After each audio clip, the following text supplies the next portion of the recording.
Kutokana na kile kinachoendelea nchini Marekani na dunia kiujumla baina ya Rais Donald Trump na mfanyabiashara mkubwa Elon Musk, jana kupitia mahojiano ya kituo cha habari cha ABC, Trump ameendelea kutupa makombora. Safari hii limetupwa kwa mfanyabiashara Musk akimuita mtu aliyepoteza akili, lakini amesema kuwa hana nia ya kuendeleza ugomvi huo.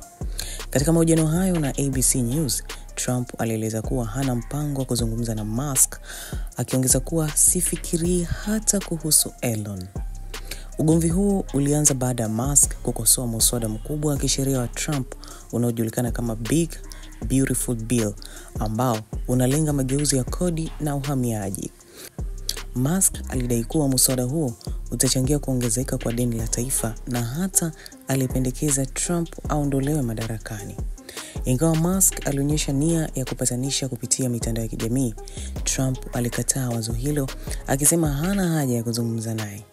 Wakati huo huo, baadhi ya wabunge wa Republican wameeleza wasiwasi kwamba ugomvi huu unaweza kuathiri maendeleo ya kisiasa na kiuchumi, na wanatumai kutakuwa na suluhu ya haraka. Hali hii inaonyesha jinsi uhusiano kati ya wanasiasa na wafanyabiashara wakubwa unaweza kubadilika haraka, na athari zake zinaweza kuwa kubwa katika siasa na uchumi wa taifa. Mimi ni Jacqueline Martin.